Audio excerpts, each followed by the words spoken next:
Hello, good morning, नमस्कार। मेरा नाम है रिया और स्वागत है आपका जागरण बिजनेस के इस लाइव शो पर जिसका नाम है बाजार एट 9। इस शो के जरिए हम ओवरऑल मार्केट के सेंटिमेंट के बारे में डिस्कशन करते हैं। वॉल स्ट्रीट पर रात भर हमें क्या कुछ हलचल देखने को मिली, एशियाई बाजारों में क्या कुछ चल रहा है और आज दलाल स्ट्रीट की ओपनिंग कैसी हो सकती है, इस पर हमारी पैनी नजर बनी रहती है। एक्सपर्ट्स के जरिए हम 9 to 10 लाइव होते हैं और आपके सभी सवालों के जवाब देने की कोशिश करते हैं। साथ ही उनसे स्टॉक स्पेसिफिक और सेक्टर स्पेसिफिक बातचीत करने की भी कोशिश करते हैं और ये जानने की कोशिश करते हैं कि ऐसे बाजारों में बाजार के जो करंट लेवल्स हैं, करंट सिनेरियो है, उन पर ऐसे बाजारों में आपके लिए जो मौके हैं वो कहां बन सकते हैं। तो हम ग्लोबल मार्केट से अपने डिस्कशन की शुरुआत करेंगे, लेकिन आपको थोड़े जिस्ट में बता दूं कि ग्लोबल मार्केट में फिलहाल चल क्या रहा है। सबसे इंपॉर्टेंट चीज ये है कि आज सेंसेक्स की मंथली एक्सपायरी का दिन है और ग्लोबल मार्केट में अगर हम देखें तो एनवीडिया के आउटलुक से एशियाई टेक्नोलॉजी शेयरों में काफी रौनक देखने को मिली है, जबकि कच्चे तेल की कीमतों में गिरावट आई है और इस गिरावट से भारतीय शेयरों को काफी सहारा मिलता नजर आ रहा है। हालांकि उम्मीद से ज्यादा जो यूएस महंगाई के आंकड़े हैं और जो ऑनगोइंग जियोपॉलिटिकल अनसर्टेनिटीज है उसके चलते निवेशकों का जो रुख है वो काफी कॉशियस माना जा रहा है, यानी कि वो काफी कॉशियस अप्रोच लेकर के स्टॉक मार्केट की तरफ अपनी निगरानी रखे हुए हैं। तो ऐसे में ग्लोबल क्यूज क्या क्या मिल रहे हैं हमें, ग्लोबल मार्केट से क्या कुछ अपडेट हैं, ये सब पर बातचीत करने के लिए मेरे साथ मेरे को एंकर चंद्रशेखर मौजूद हैं। वो आपको समझाएंगे कि ग्लोबल मार्केट में इस वक्त क्या कुछ चल रहा है।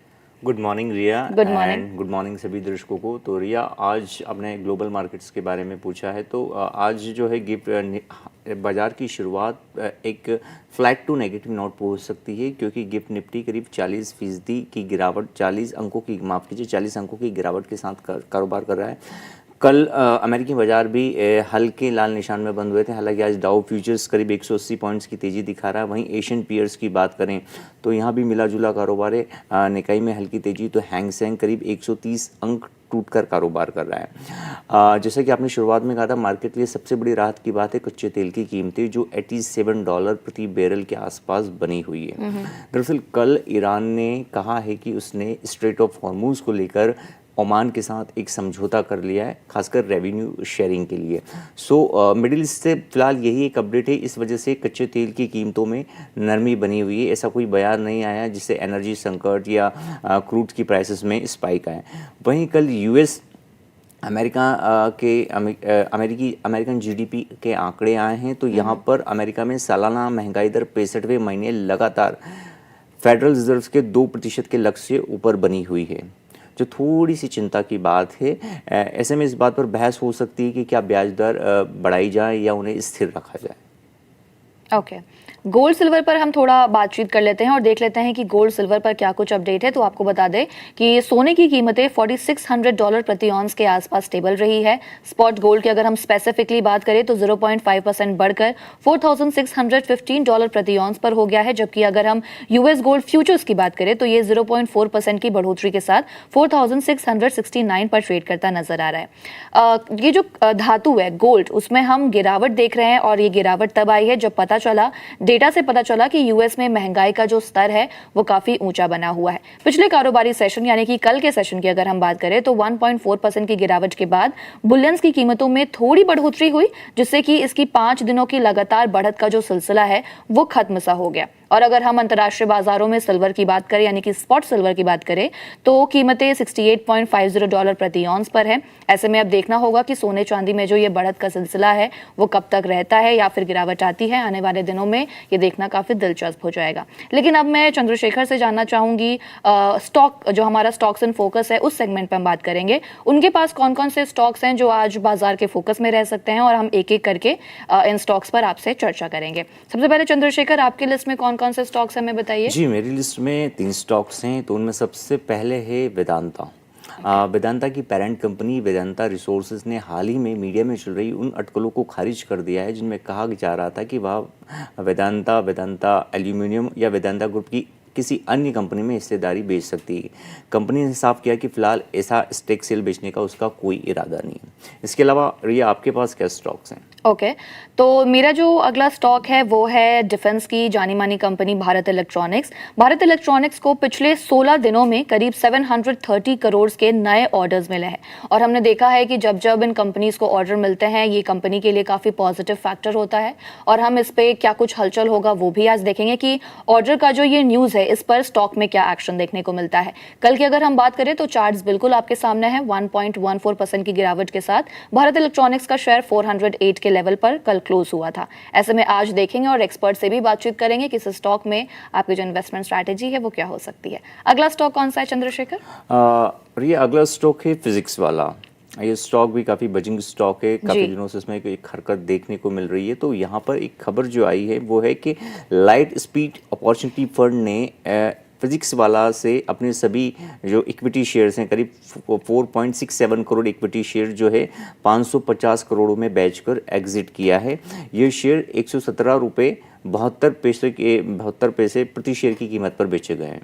रिया ओके अगला जो स्टॉक मैं पिक करूंगी वो है हिंदुस्तान कॉपर। सरकारी मेटल कंपनी है हिंदुस्तान कॉपर में सरकार का जो OFS है यानी कि ऑफर फॉर सेल वो काफ़ी हद तक सक्सेसफुल रहा और इस इशू को निवेशकों का जो रिस्पांस है वो भी काफ़ी तगड़ा मिला है। 2 दिनों में ये OFS ओवर सब्सक्राइब हुआ जिसके बाद सरकार ने पूरा ग्रीन शू ऑप्शन भी इस्तेमाल कर लिया है। चार्ट्स बिल्कुल आपके सामने है। कल 4.18% की जबरदस्त तेजी के साथ ये स्टॉक 554 के लेवल पर क्लोज हुआ था। ऐसे में अब देखेंगे कि आज इस स्टॉक में क्या कुछ हलचल होती नजर आ रही है। अगला कौन सा स्टॉक है चंद्रशेखर? रिया अगला स्टॉक है फिनो पेमेंट्स बैंक। यहाँ पर खबर है कि रिजर्व बैंक ऑफ इंडिया ने फिनो पेमेंट्स बैंक के अंतरिम CEO के तौर पर केतन मर्चेंट का कार्यकाल 3 महीने और बढ़ाने को मंजूरी दे दी है। तो यहाँ शेयर पर इसका असर देखने को मिल सकता है। ओके अगला जो मैं स्टॉक पिक करूंगी वो है ग्रो की parent company billion brains garage ventures. हमने कल भी इसके बारे में बातचीत की थी, ओवरऑल डिस्कशन भी किया था कि रिबिट कैपिटल जो है वो ग्रो के 6.31 इक्विटी शेयर 196 के भाव पर 1238 करोड़ में, तो रिबिट केमन GW होल्डिंग्स ये जो कंपनी है ये 4.99 करोड़ शेयर 196 के भाव पर 979 करोड़ में बेच दिए हैं। इन दोनों कंपनियों ने कुल मिलाकर 11.31 करोड़ के शेयर यानी कि 1.8% हिस्सेदारी और साथ ही 2217 करोड़ रुपए में बेच दिए हैं। ऐसे में देखना होगा कि कल के जो ये जो पूरा ब्लॉक डील का मामला था उसके बाद हमने स्टॉक में देखा कि 0.17% की गिरावट थी और 195 के लेवल पर ये स्टॉक क्लोज हुआ था। आज क्या कुछ हलचल देखने को मिलेगी इस पर भी हमारी पैनी नजर बनी रहेगी। अगला कोई स्टॉक है चंद्रशेखर आपके पास? जी अगला स्टॉक फिलहाल मेरे पास नहीं है, लेकिन हाँ एक खबर जरूर है जिसका असर आज IT शेयरों और टेक शेयरों पर देखने को मिल सकता है। दरअसल कल अमेरिकन मार्केट में एनवीडिया जो सबसे बड़ी टेक कंपनी है उसने FY27 की दूसरी तिमाही के नतीजे पेश किए। कंपनी का रेवेन्यू 96 अरब डॉलर के पार चला गया है। और इसके बाद में सबसे खास बात रही कि मैनेजमेंट की कॉन्फ्रेंस कॉल में मैनेजमेंट ने जो गाइडेंस दिया, जो आउटलुक दिया, उसके बाद एनवीडिया के शेयर में 5% की तेज़ी आ गई है। अब एनवीडिया के नंबर्स और उसके शेयर की तेज़ी केवल अमेरिका तक सीमित नहीं है, वो ग्लोबल मार्केट्स के टेक शेयरों पर उसका असर देखने को मिलेगा। इस समय आज भारतीय IT कंपनी के शेयरों में एक हलचल देखने को मिल सकती है। रिया ओके चंद्रशेखर FIIs और DIIs पर क्या अपडेट है आपके पास? वो भी डेटा हमें थोड़ा बताइए, फिर हम एक्सपर्ट जब जुड़ेंगे तो उनसे भी कनेक्ट करने की कोशिश करेंगे और समझने की कोशिश करेंगे कि जो डेटा है ये स्टॉक मार्केट के लिए कितना है मायने रखता है। रिया सबसे अच्छी बात है कि मार्केट अभी फिलहाल कंसोलिडेट कर रहा है, लेकिन FIIs की जो बिकवाली का जो पेस था वो कम हो गया है। कल 26 अगस्त को भी FIIs ने कैश मार्केट में 502 करोड़ की खरीदारी की है और DIIs ने कैश मार्केट में करीब 4625 करोड़ की खरीदारी की है। हालांकि FIIs ने index futures, index option, stock futures और स्टॉक ऑप्शंस में बिकवाली की है। वहीं अगर हम मंगलवार की बात करें जी, सो मंगलवार को भी FIIs ने कैश मार्केट में करीब 1593 करोड़ की खरीदारी की थी। ओके इसी के साथ आपको बता दें चंद्रशेखर हमारे साथ गेस्ट भी जुड़ गए हैं। राजेश पालविया सर हमारे साथ जुड़ गए हैं, head research of Axis securities. Rajesh sir good morning, कैसे हैं आप sir? Good morning Riya, good morning Chandrashekhar ji, good morning everyone. Good morning sir. Sir अभी हम FIIs और DIIs के बारे में ही बातचीत कर रहे थे और चंद्रशेखर ने हमें डेटा के जरिए समझाने की कोशिश की कि FIIs और DIIs के जो करंट डेटा है वो स्टॉक मार्केट के लिए कितना मायने रखते हैं। चंद्रशेखर आपके कुछ सवाल थे जो आप सर से पूछना चाहते थे FIIs DIIs के बारे में, प्लीज पूछिए। Rajesh sir good morning. Good morning Rajesh sir, कल FIIs ने कैश मार्केट में 502 करोड़ की खरीदारी की है, लेकिन इंडेक्स ऑप्शंस और इंडेक्स फ्यूचर्स को में यहाँ पर उन्होंने बिकवाली की है। तो इस डेटा को आप किस तरीके से देखते हैं? क्या FIIs अभी भी हैजिंग करके चल रहे हैं?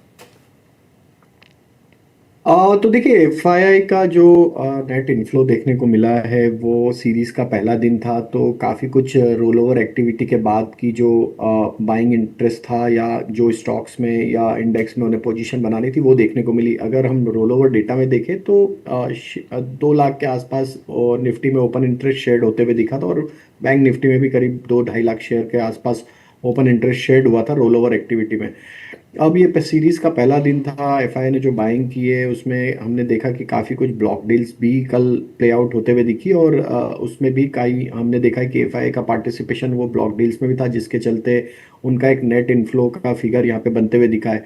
हालांकि अगर हम देखें तो यहाँ पे शॉर्ट जरूर ट्रिम किए हैं। अगर हम फ्यूचर से डेटा दें तो एफआई का लॉन्ग शॉर्ट रेशियो में देखें तो थोड़े शॉर्ट्स यहाँ पे अनवाइंड होते हुए दिखे थे जब मार्केट में करेक्शन आया था।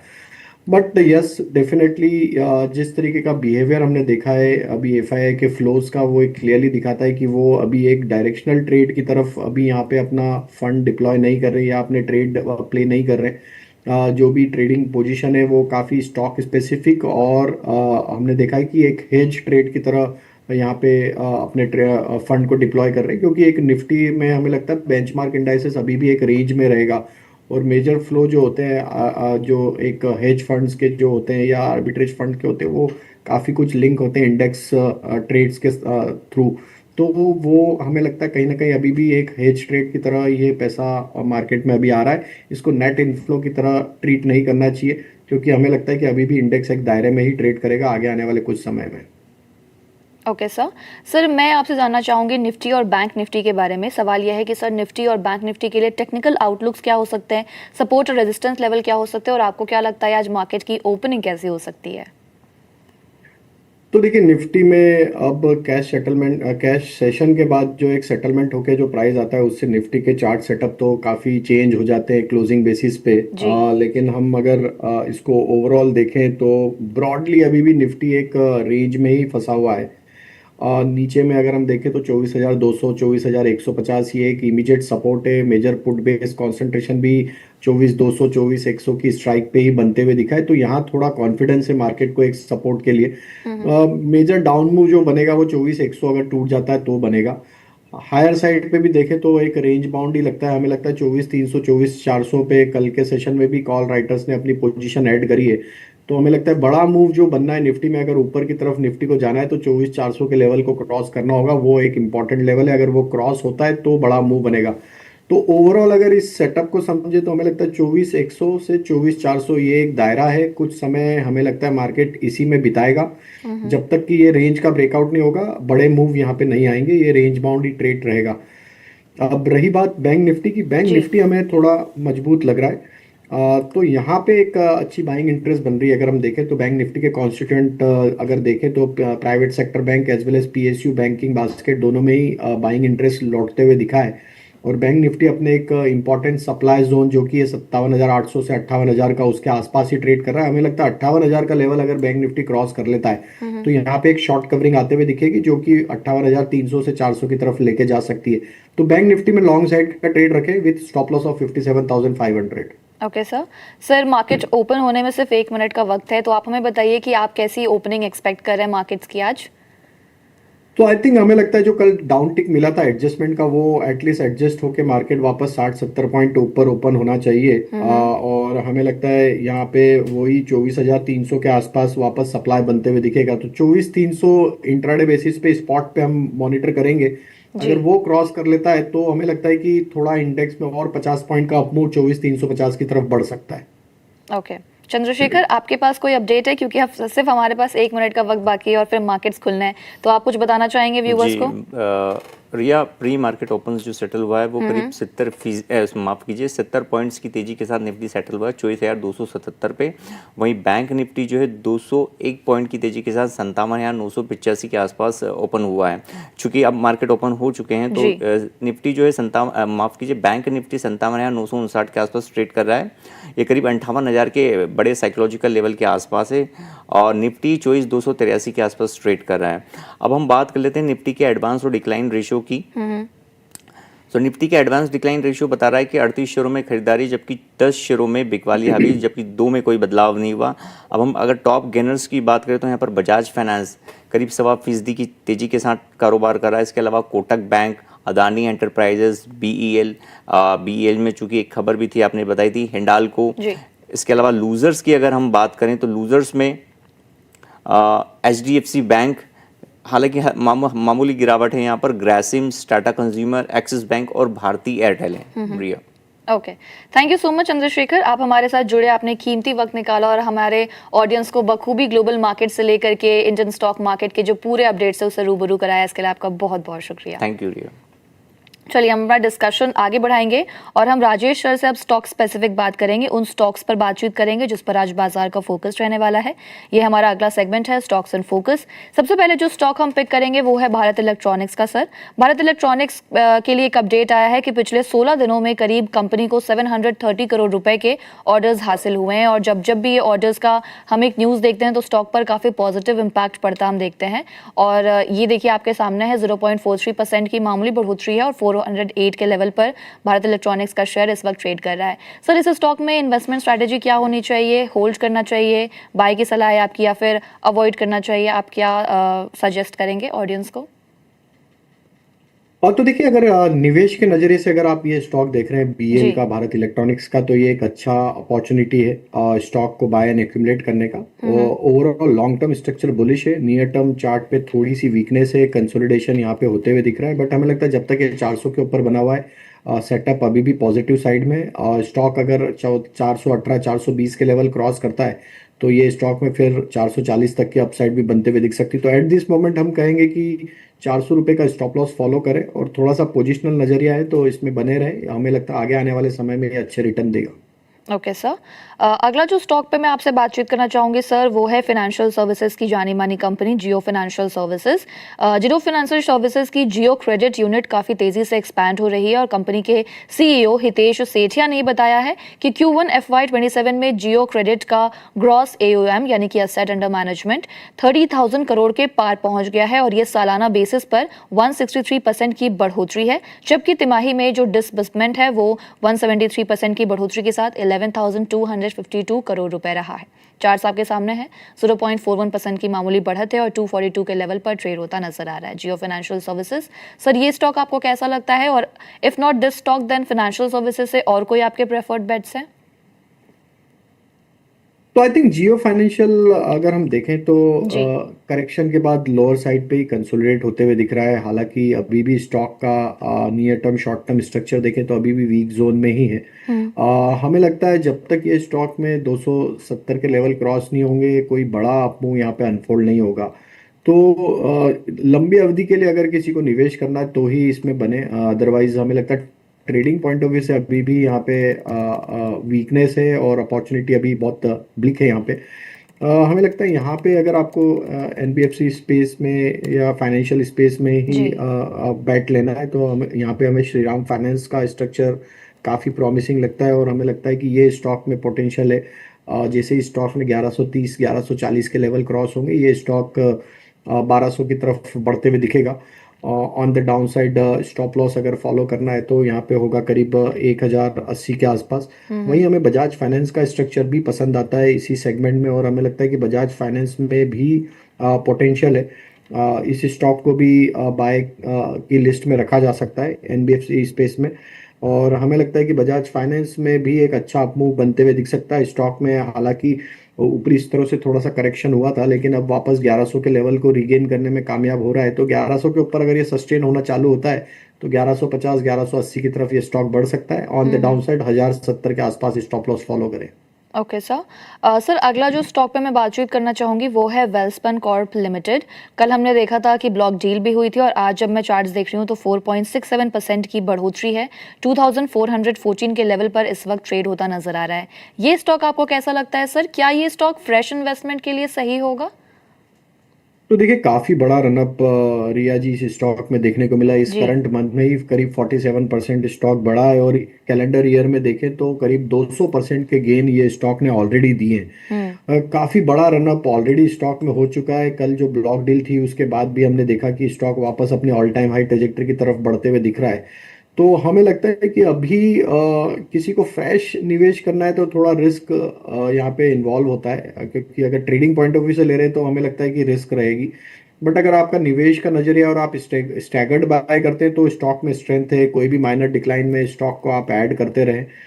2200 के लेवल के ऊपर जब तक बना हुआ है स्टॉक का स्ट्रक्चर पॉजिटिव ही रहेगा, और हो सकता है स्टॉक 2600 2700 की तरफ भी आगे आने वाले हफ्तों महीनों में बढ़ता हुआ दिखे। ओके सर, फ्रेश इन्वेस्टमेंट के लिए आपने बताया कि ये स्टॉक सूटेबल नहीं है, तो कौन से वो कोई 3 स्टॉक आप हमें बताइए जो फ्रेश इन्वेस्टमेंट के लिए सही होगा।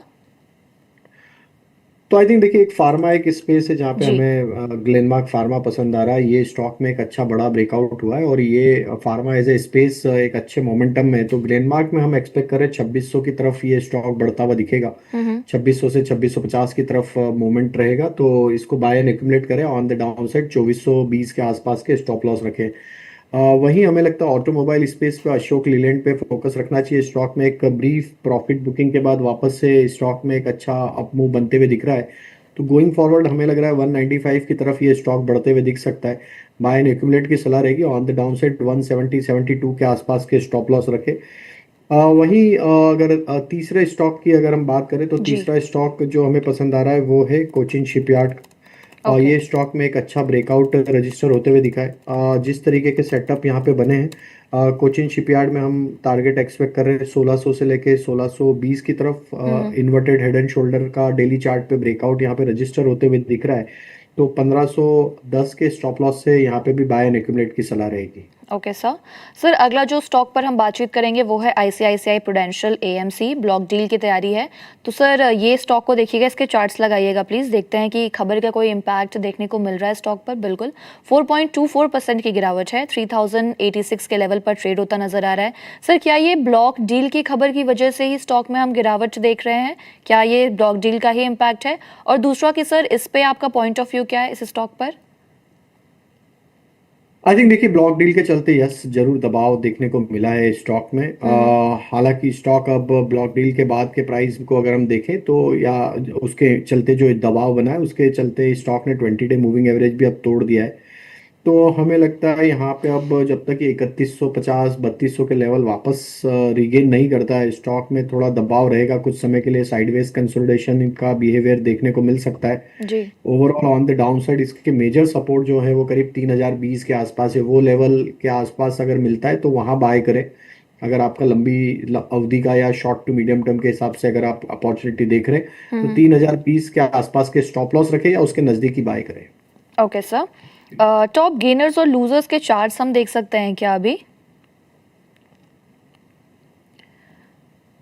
टॉप गेनर्स और लूजर्स के चार्ट, चलिए मैं बता देती हूँ आपको। बजाज फाइनेंस जो है वो 1.68% अप है। टेक महिंद्रा दूसरा स्टॉक है जो आज गेनर्स की लिस्ट में है, 1.09% की तेजी के साथ। अडानी इंटरप्राइजेस आज टॉप गेनर्स की लिस्ट में है, 1.01% की तेजी है। इसी के साथ नेस्ले इंडिया और आईसीआईसीआई बैंक, ये वो कुछ 5 स्टॉक्स हैं जिनमें आज अच्छी खासी तेजी दर्ज हो रही है और आज ये निफ्टी गेनर्स में शामिल है। 2 स्टॉक्स इससे पिक करते हैं, टेक महिंद्रा और अडानी इंटरप्राइजेस।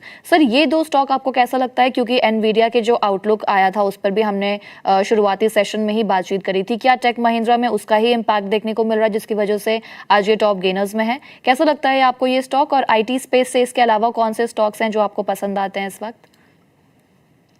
तो आई थिंक टेक महिंद्रा का स्ट्रक्चर नियर टर्म के हिसाब से थोड़ा बेटर है compare to other large cap IT stocks, और स्टॉक में ऑलरेडी एक ब्रेकआउट कंसोलिडेशन का वीकली चार्ट पे आते हुए दिखा है। और हमें लगता है कि जिस तरीके के ओवरऑल स्ट्रक्चर है यहाँ पे 1560 एक इम्पॉर्टेंट लेवल है। अगर ये इसके ऊपर बना रहता है तो यहाँ पे एक अप मूव बन सकता है टुवर्ड्स 1640 1650 की तरफ। तो यस, टेक जी। महिंद्रा पे बैट ली जा सकती है। बट अगेन आईटी सेक्टर में हमें लगता है कि compare to large cap IT space, mid cap IT space एक बेहतरीन अप ट्रेंड में है। कोफोर्ज पे हमारा व्यू बुलिश है, और कोफोर्ज ओके। में जिस तरीके का स्ट्रक्चर है कोफोर्ज को यहाँ पे बाय किया जा सकता है। 1900 के आसपास स्टॉक अभी ट्रेड कर रहा है। हमें लगता है ये स्टॉक में पोटेंशियल है टुवर्ड्स 2100 से 2200 की तरफ बढ़ने का। तो कोफोर्ज पे बाय एंड एक्यूमुलेट करने की सलाह रहेगी। मिड कैप आईटी में ऑन द डाउन साइड 1840 के आसपास के स्टॉप लॉस फॉलो करने होंगे। तो हमें लगता है अगर आपको आईटी स्पेस में जाना है तो कोफोर्ज, परसिस्टेंट, एम्फेसिस, ये 3 स्टॉक है जहाँ पे आप अपने लॉन्ग साइड का ट्रेड डिप्लॉय कर सकते हैं। लार्ज कैप आईटी स्पेस हमें लगता है कुछ समय अभी एक रेंज बाउंड ही रहेगा। But yes, as you pointed out, tech जी। महिंद्रा का structure compare to other large cap IT बेहतर है, तो वहाँ पे भी लॉन्ग साइड का ट्रेड रख सकते हैं। And sir what about Adani enterprises? Adani enterprises का जो चार्ट है वो आपको कैसा लगता है? तो देखिए, अडानी इंटरप्राइजेज में हमने देखा कि एक अच्छा ब्रेकआउट यहाँ पे पिछले 2-3 ट्रेडिंग सेशन में देखे तो बनते हुए दिखा है, बट अभी भी फॉलो अप बाइंग एक्शन थोड़ा मिसिंग है। हायर साइड पे थोड़ा सप्लाई आते हुए दिख रहा है, बट हमें लगता है जिस तरीके के स्ट्रक्चर बने हैं, स्टॉक 20-50 डे मूविंग एवरेज को कंफर्टेबली क्रॉस करने में कामयाब हुआ है। फॉलिंग ट्रेंड लाइन का एक ब्रेकआउट देखने को मिला है डेली चार्ट पे।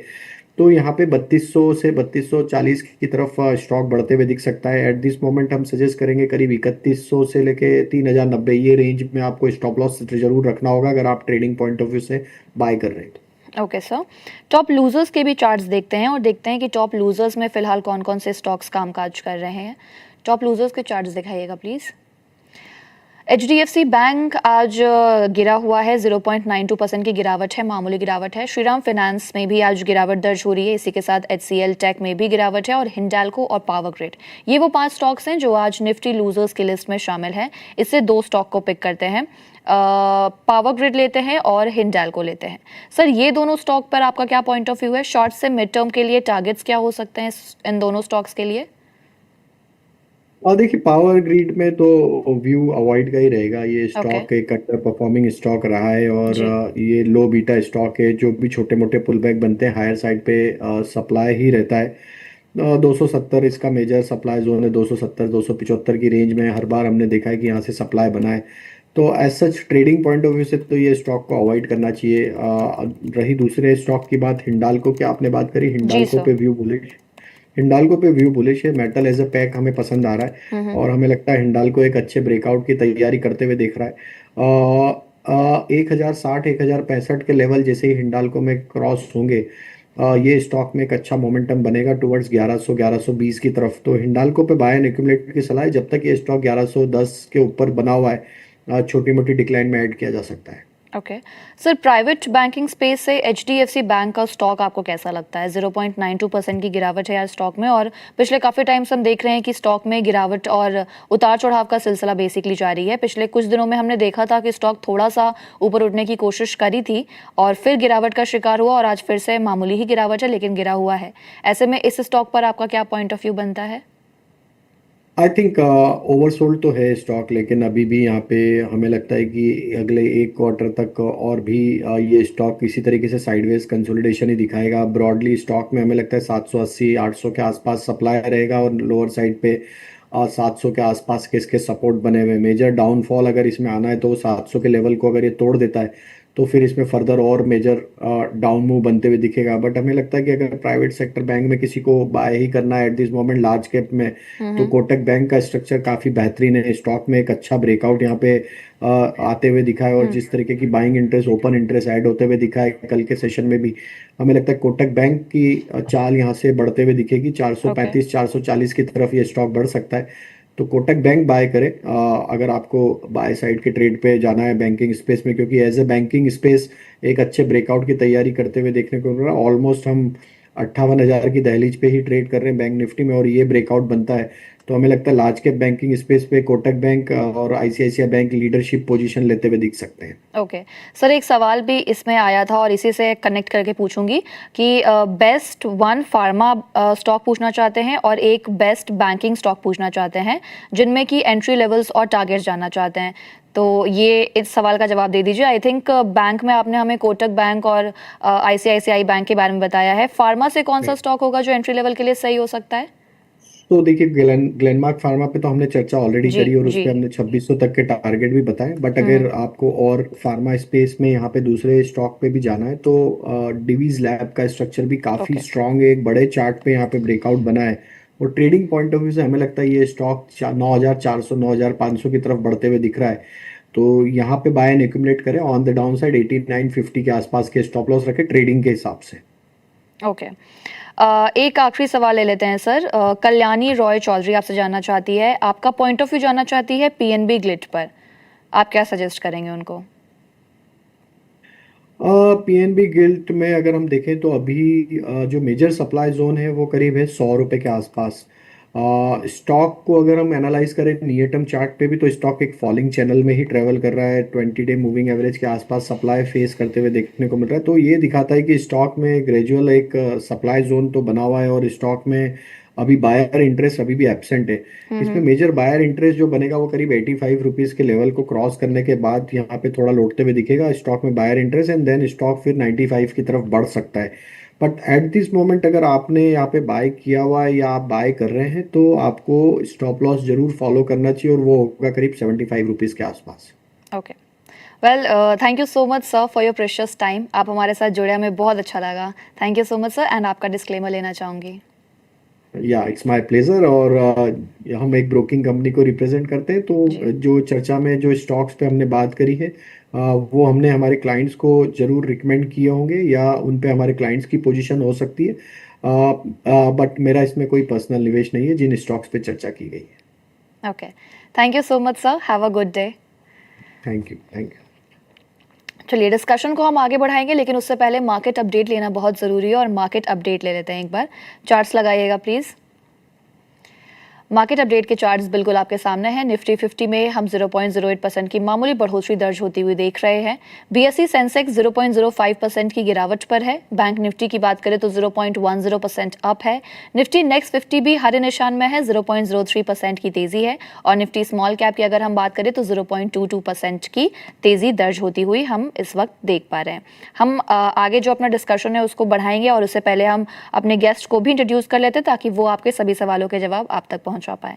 हमारे साथ जुड़ रहे हैं मुदित गोयल एंड कंपनी, सभी research analyst. Mudit sir, once again welcome to Jagran business, और गुड मॉर्निंग। कैसे हैं आप सर? गुड मॉर्निंग मैम, बहुत अच्छा हूँ। थैंक यू सो मच मुझे बुलाने के लिए। Thank you. It's our pleasure sir. Sir सबसे पहले तो बातचीत बैंक निफ्टी और निफ्टी पर ही करना चाहूंगी, लेकिन उससे रिलेटेड एक सवाल भी आया हुआ है हमारे पास। अरुणिश का सवाल है, crude and global cues have improved but Nifty is below 24,300, तो क्या ये बेटर मौका हो सकता है बाय ऑन डिप्स करने का, या फिर कंफर्मेशन का हमें वेट करना चाहिए? ये इनका सवाल है।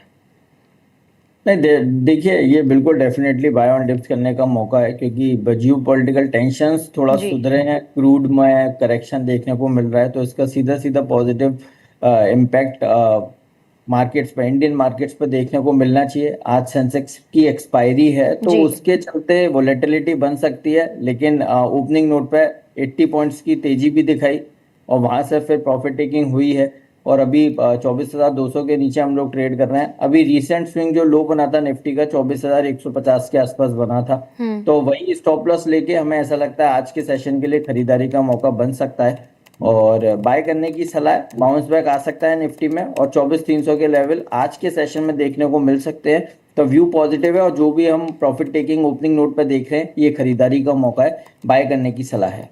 और सर बैंक निफ्टी पर आपका क्या आउटलुक है? बैंक निफ्टी पर भी आप पॉजिटिव है, बाय ऑन डिप की सलाह है आपकी? बिल्कुल, देखिए बैंक निफ्टी आउट परफॉर्मेंस ले रहा है लास्ट 3-4 सेशन से, जिस तरह का रिवर्सल बैंक निफ्टी ने लिया है। देखिए जो माइनर हर्डल है वो 58,200 का है बैंक निफ्टी में, और अब की बार 58,200 का जिस दिन भी और जिस सूरत में भी ब्रेकआउट आएगा, उसके बाद हम 60,000 और 60,500 तक की तरफ मूव करते हुए नजर आएंगे। और हमें लगता है सितंबर सीरीज में, सितंबर के फर्स्ट वीक में शायद ये लेवल्स देखने को मिल सकते हैं, क्योंकि मच अवेटेड ब्रेकआउट होगा 58,200 पे।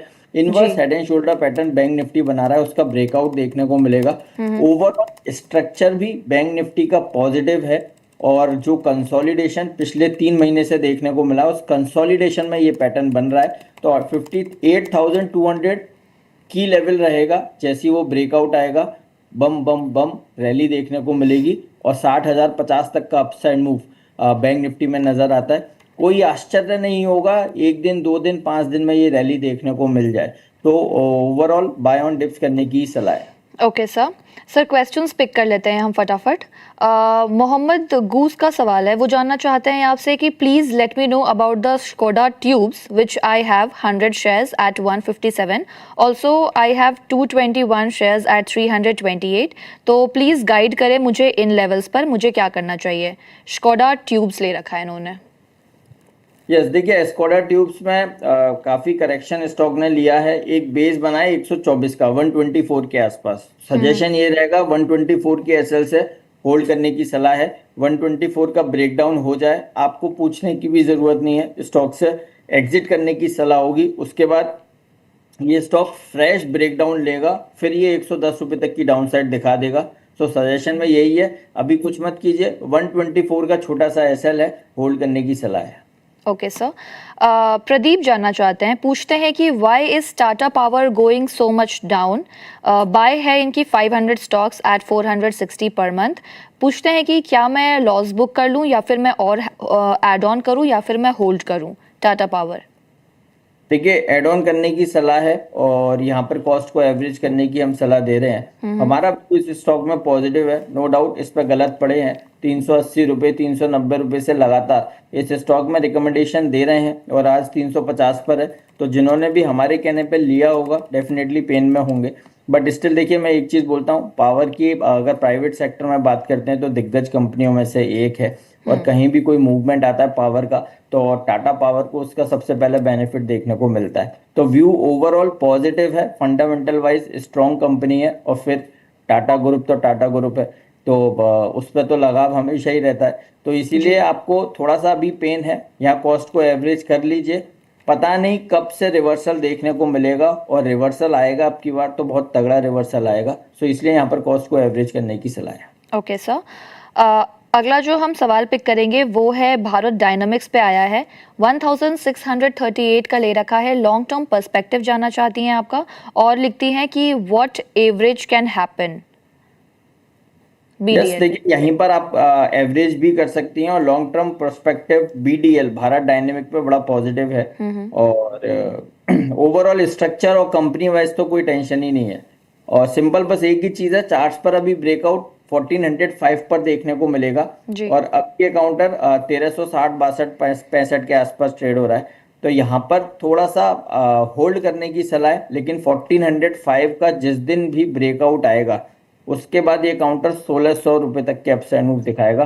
तो लॉन्ग टर्म हो शॉर्ट टर्म हो व्यू पॉजिटिव है, खरीदारी करने की सलाह है और जो पोजीशन है बने रहिए। स्टॉप लॉस लगाइए 1280 का, 1405 के ऊपर अग्रेसिव बाय 1600 तक का मूवमेंट बीडीएल में नजर आता है। ओके, अगला जो हम स्टॉक पिक करेंगे वो हम लेंगे जुनिपर ग्रीन एनर्जी का। ये कंपनी हाल ही में लिस्ट हुई थी और तिमाही नतीजे भी पेश कर दिए हैं। कंपनी का जो नेट प्रॉफिट है वो सालाना बेसिस पर 55% बढ़ा है, जबकि कमाई में ईयर ऑन ईयर के बेसिस पर अगर हम देखें तो 81% से ज़्यादा की बढ़ोतरी देखने को मिली है। मार्जिन्स में भी सुधार हुआ है। ऐसे में जुनिपर ग्रीन एनर्जी के स्टॉक के चार्ट लगाइएगा प्लीज़। देखते हैं कि रिजल्ट का कितना इम्पैक्ट स्टॉक पर देखने को मिला है। Juniper green energy, okay sir, जी आप बताइए सर, इस पे आपका क्या पॉइंट ऑफ व्यू है, एक इन्वेस्टर को इस पे क्या करना चाहिए। देखिए, बने रहने की सलाह है और जिनको आईपीओ में मिला उसके बाद स्टॉक ने रैली ली है और 282 तक के अपसाइड मूव बने हैं। आज रिजल्ट का इम्पैक्ट है, लेकिन मैं फिर भी अप्रिशिएट करूंगा, नया कंटेंडर है उसके बावजूद भी रिजल्ट के बाद ठीक ठाक इम्पैक्ट आया है, कोई बहुत मेजर और बड़ा करेक्शन नहीं देखने को मिला। तो उस लिहाज से अगर आप देखेंगे तो बहुत अच्छा है। तो हमारा ऐसा मानना है कि यहाँ पर होल्ड करने की सलाह है। जो भी पोजीशन आपके पास है बने रहिए, स्टॉप लॉस लगाइए, बहुत छोटा सा 250 के एसएल से होल्ड करने की सलाह है और बाउंस बैक लेता है तो 280 और 300 रुपए के लेवल्स देखने को मिल सकते हैं। व्यू पॉजिटिव है, कहीं भी किसी भी तरह का पेन नहीं है, बने रहने की सलाह है। ओके, एक बैंकिंग स्टॉक पिक करते हैं सर। हमने बहुत बारी डिस्कशन भी किया है इस स्टॉक के बारे में। HDFC बैंक को पिक करते हैं। आज 1.10% की गिरावट है और 719 के लेवल पर इस वक्त नजर आ रहा है। HDFC बैंक में क्या करना चाहिए सर? हालांकि हमने डिस्कशन पहले भी किया है और आपने बोला है कि हैवी वेट स्टॉक है, आपका नजरिया जो है वो पॉजिटिव है। फिर आज स्टॉक में क्या हो गया है कि आज फिर से गिरा हुआ है? कुछ दिन पहले थोड़ी मामूली बढ़ोतरी दर्ज हुई थी, आज फिर से स्टॉक गिरावट में। क्या करना चाहिए अब इन्वेस्टर